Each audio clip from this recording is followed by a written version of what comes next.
Hello and welcome to News Track. I am Will Ibong. Here are the stories and reports we're tracking for you at this hour.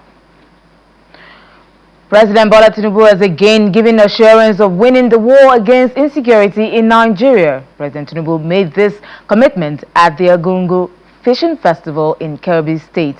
It says the festival displays a symbol of unity, peaceful coexistence among the people, and also reflects the richness of our culture, explaining that social cultural events such as the fishing festival can become a tourist attraction if the region is secured. According to the president, all the security apparatus are working collaboratively to ensure the country is secure and promises to nip the issue of insecurity in the bud as soon as possible. President Tinubu adds that he will work with all state governments to achieve food security and infrastructure development across the 6 geopolitical zones. There are people, the social cultural events like this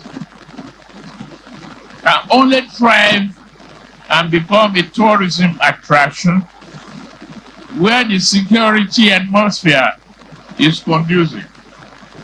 I am pleased to note that significant progress has been made in combating insecurity across Kebbi and other parts of our nation.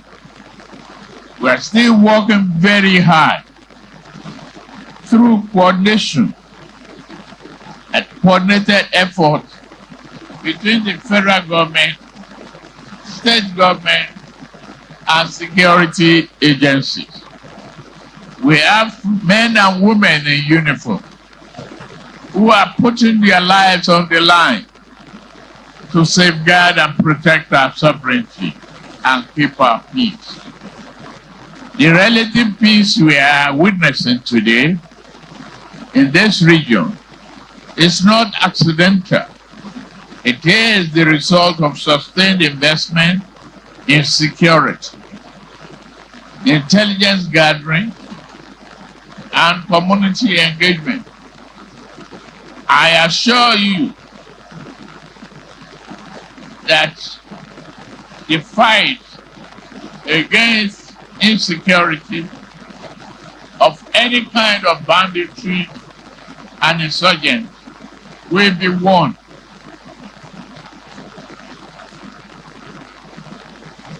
Our farmers. Vice President Kashim Shettima has reiterated Nigeria's call for comprehensive reform of the global body system to reflect evolving global realities. He emphasized that Africa must have stronger representation in global decision-making structures and declared that Nigeria deserves a permanent seat on the United Nations Security Council. Mr. Shettima made the comments during a high-level bilateral meeting with the United Nations Secretary-General Antonio Guterres on the sidelines of the 39th AU Summit in Addis Ababa, Ethiopia. In his remarks during the meeting, the UN chief urged Nigeria to spearhead Africa's quest for a restructured global order, describing the country as uniquely positioned to lead the continent towards superpower status. He commended what he describes as the remarkable and outstanding reforms of the administration of President Tinubu, noting that Nigeria's bold economic restructuring and security commitments have strengthened its continental standing. Both leaders pledged to deepen cooperation with Guterres, reaffirming the UN's support for Nigeria's reform agenda and its growing leadership role in advancing peace, security, and development across Africa. Very nice to see you, Mr. Vice President. Meanwhile, Edo State has declared a public health emergency following a surge in Lassa fever cases across the state, with 28 active cases amid and 6 deaths recorded. The decision comes after a dynamic risk assessment hybrid meeting involving officials of the Nigeria Center for Disease Control and key stakeholders in the State Ministry of Health in Benin City, the Edo State capital. The Edo State Commissioner for Health, Dr. Cyril Oshomole, who made the pronouncement at the meeting, says the state is now at high risk after scoring 13 out of 24 on the assessment scale. The state government has subsequently declared an emergency and inaugurated a response team to contain the outbreak. As at today, Edo State has recorded 28 laboratory confirmed cases of Lassa fever with reported 6 deaths. The recent increase in cases, particularly in Isako West and Esa West local government areas, signals sustained community transmission that requires immediate, coordinated, and escalated response. Edo State government have been proactive, knowing that Lassa fever outbreak has become periodic by donating Lassa pack to Ira Teaching Hospital. The response will be fully coordinated under the leadership of the Director of Public Health, Dr. Stephen Ojefo from the Ministry of Health, who shall provide daily situation reports directly to the Honorable Commissioner for Health. I also appoint Dr. Ekaite Toby, a consultant public health physician, as the incident manager for the Lassa fever outbreak.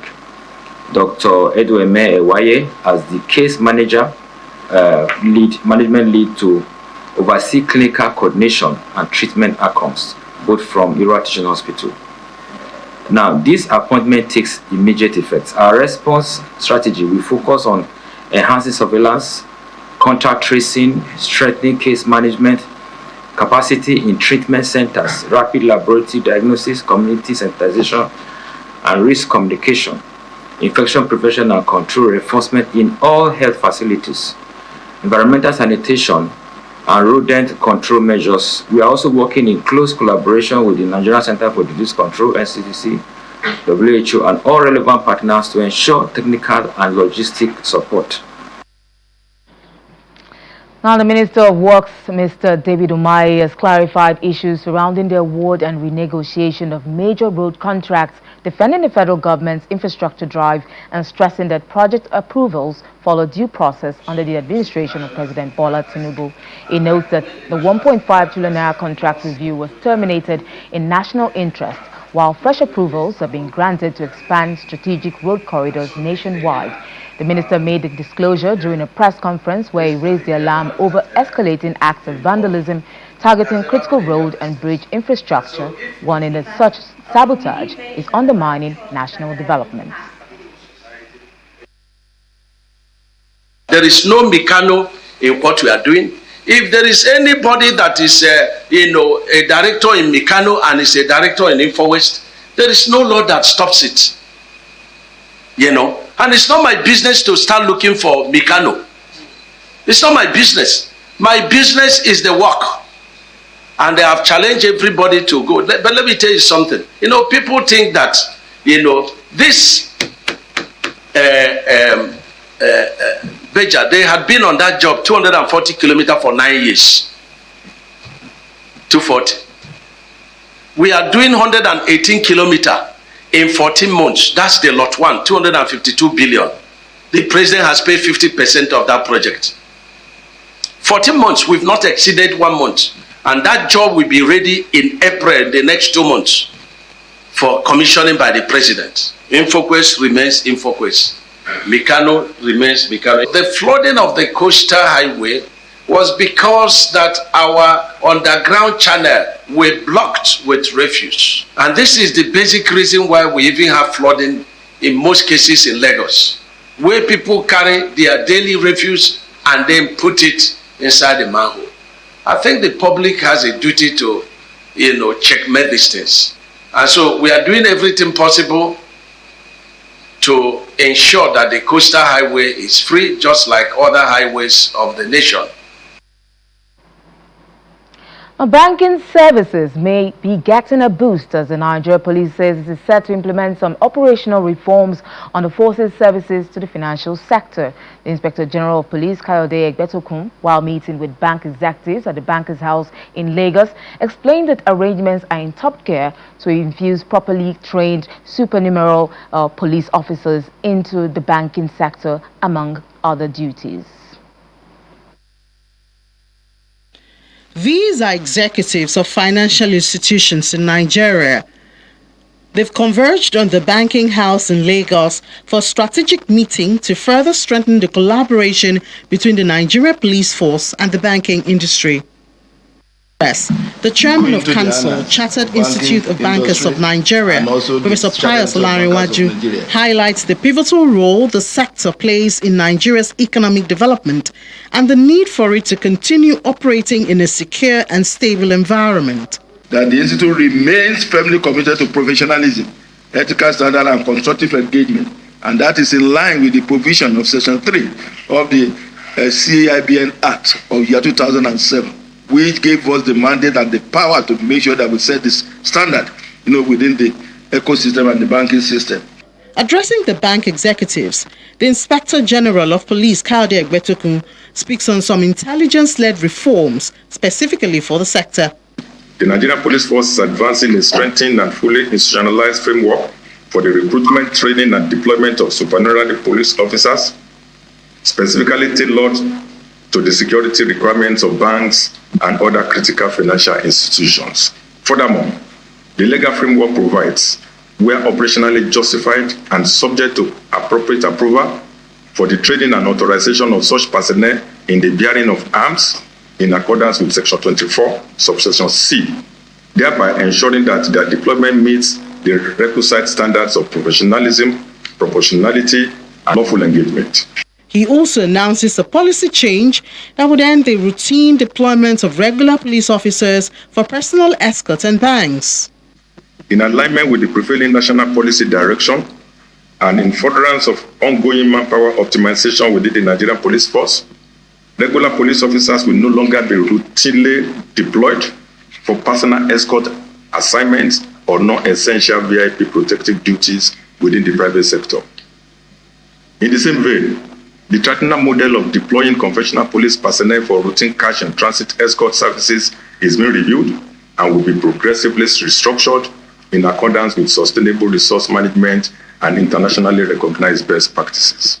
As they firm up all arrangements at ensuring a well-secured operational atmosphere for the sector, the police chief maintains that new policy strategy will no doubt strengthen the security of Nigeria's banking sector, safeguard financial infrastructure, and combat evolving financial crimes like cyber-enabled fraud, identity theft, insider collusion, organized financial crime, and illicit financial flows. Now, the National Technical Team on the Sustainable Power and Irrigation for Nigeria, SPIN, has expressed satisfaction with the technical readiness of Taraba State for adequate implementation of the project. The visit by the technical team to Taraba State underscores the state government's determination to enhance energy supply, boost agriculture, and curtail recurring clashes between farmers and herders in some local governments. The Sustainable Power and Irrigation for Nigeria SPIN is a World Bank-supported project of the federal government aimed at enhancing national food security, water management, and climate resilience. This builds on the successes of the Transforming Irrigation Management in Nigeria project, which rehabilitated about 32,000 hectares of irrigation schemes and empowering water users associations across the country. Taraba is one of the states selected to run the program owing to its irrigation farming potentials. The National Technical Team is visiting the state to ascertain the technical readiness of the state. Members are taking round the project site at the defunct Lao tomatoes production industry, a sign that the state is ready to push for the success. This program is for their own benefit. Even based on the speech of our 10 leaders, we tried our possible best that everything they're going to do, this committee will be involved because it's for their own benefit. So anything that we do, they will be involved. This is a place whereby they used to farm tomatoes and sugarcane. We thank God with this program that is on board now. That shows that we have gotten another opportunity to impact the lives of our people. And you are coming to our state, we know that it's a plus to us. And we want to say thank you so much for taking your time. We want to appreciate our governor for giving us the platform and also giving us the opportunity to partner with you people. Leader of the National Technical Team on Sustainable Power and Irrigation for Nigeria expresses satisfaction with the technical readiness of Taraba State, which is an important factor in tackling farmers versus herders clashes. It is all about modernization where water users association are going to be empowered. They are going to be trained so that they will take over the operation and maintenance of the tertiary and primary canals, while the government would take care of the main dam or the main water source. In the design, there will be animal drinking trough, animal crossing. So when they have the animal drinking trough at different perimeters of the project schemes, they will not be able to enter inside the project. They will have their water, they will drink their water, and again they have animal crossing. So there will be mutual relationship between the farmers and the herders, and there will be no issue. Meanwhile, the team pays a courtesy visit to the secretary to Taraba government, who stood in for the governor. He reiterates the state's support to ensure that the agriculture and energy sectors get the required attention. Anything that needs to be done to improve what we are doing so far, because the appears we are fully loaded. We are all here. So anything that will improve and give Taraba State a better standing, please don't hesitate to do so.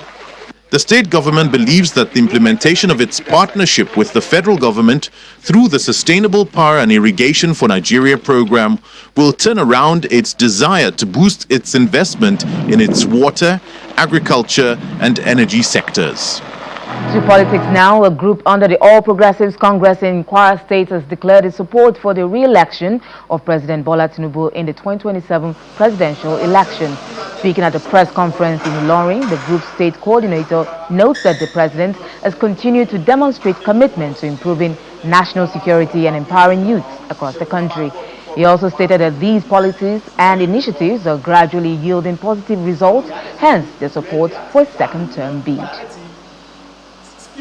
We believe strongly that policies must serve the people, and for that reason, we align ourselves only with individuals of proven capacity, competence, integrity. To us, good governance is not optional. It is the very essence of politics. At the national level, we commend His Excellency President Bola Ahmed Tinubu for his bold and strategic initiatives aimed at repositioning Nigeria's economy, strengthening infrastructure, improving national security, and empowering medium-scale enterprise as engines for job creation and GDP growth. While we acknowledge that meaningful reforms require time to mature, we believe in the direction of his leadership and therefore support his re-election to enable him to consolidate this effort and return Nigeria to path of sustainable greatness. As a movement deeply rooted in community development, we stand ready to associate with responsible, respected, and credible political actors who have consistently demonstrated commitment to service, accountability, and good governance.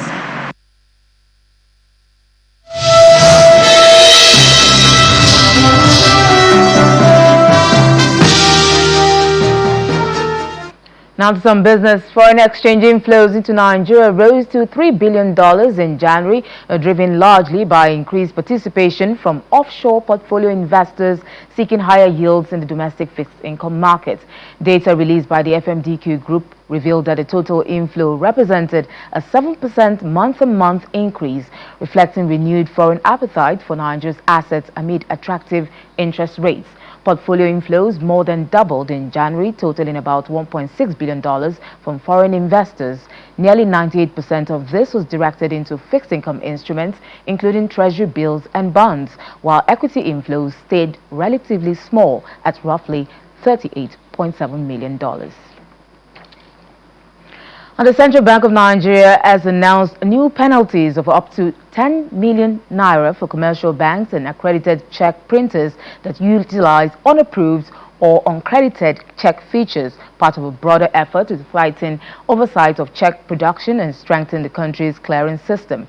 In a circular signed by Amisu Abdullahi, director of the Banking Services Department, the regulator outlined revisions to the Nigeria Check Standards (NCS) and the Nigeria Check Printers Accreditation Scheme. The updated sanction framework targets breaches such as engaging unaccredited check printers, failing to submit samples for approval, and introducing unapproved security elements. Under the revised rules, commercial banks found to be using unaccredited check printers or personalizers face withdrawal of the affected checks from its circulation and a fine of up to 10 million naira for each offense, with repeat violations attracting fines of up to 20 million naira. And now on the foreign scene, the UK Prime Minister Keir Starmer says the United Kingdom needs deeper links with the European Union. And the UK Prime Minister made a comment at the Munich Security Council where he emphasized that Europe must be ready to fight. Starmer announces that the UK will deploy a carrier strike group to the North Atlantic and the High North this year. This comes after the US Secretary of State Marco Rubio told the summit that the United States and Europe belong together, as EU Chief Ursula von der Leyen said the European way of life is being challenged in new ways.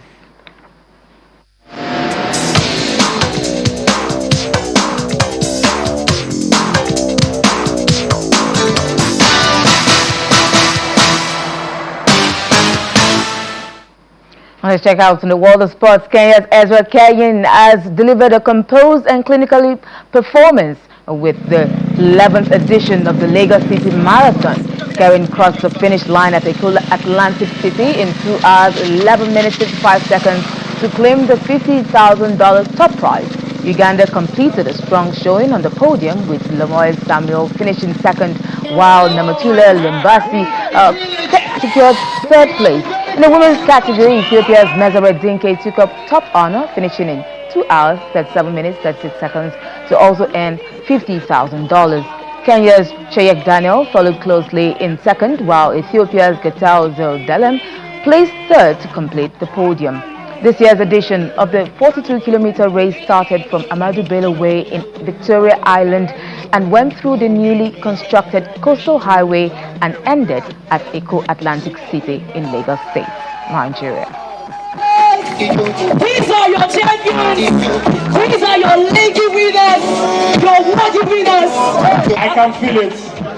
After the take one, you say, "Go and shoot Titus." That's for boxing. That's for boxing, not athletics. Now, Super Eagles midfielder Frank Onyeka has shared his thoughts ahead of Coventry City's crucial championship clash against Middlesbrough, with the league's two sets to go head-to-head at the CBS Arena on Monday. Although Onyeka was unable to feature against Oxford United last week, he could be in line to make his debut after completing a January loan move from Brentford to the championship side. Speaking at the pre-match press conference, the 20-year-old expressed satisfaction with his early adaptation to the squad, highlighting the diverse qualities within the team and his focus on settling in quickly with his new teammates. Try to bring my intensity, play Brentford, how to train and how to, want to play. So I also try to bring that intensity into training. Doing everything we can to throw and focus on the game, because obviously it's a big game, and who wins, go who stay on top. And for us, we're just focusing ourselves, and we know it's going to be a very intense game. So we are doing everything we're training well to make sure we're ready for the game. Now, Tottenham Hotspur have announced the appointment of Igor Tudor as their interim head coach until the end of season on Saturday. Former Juventus manager Tudor replaces Thomas Frank, who was sacked on Wednesday, with Tottenham Hotspur languishing only 5 points above the Premier League relegation zone. Tottenham Hotspur sporting director Johan Lange expects the 47-year-old Croatian to prove a unifying force at the club in turmoil during Frank's small 7-month reign. Tottenham's next match is the North London Derby at home to Premier League leaders Arsenal on February the 22nd.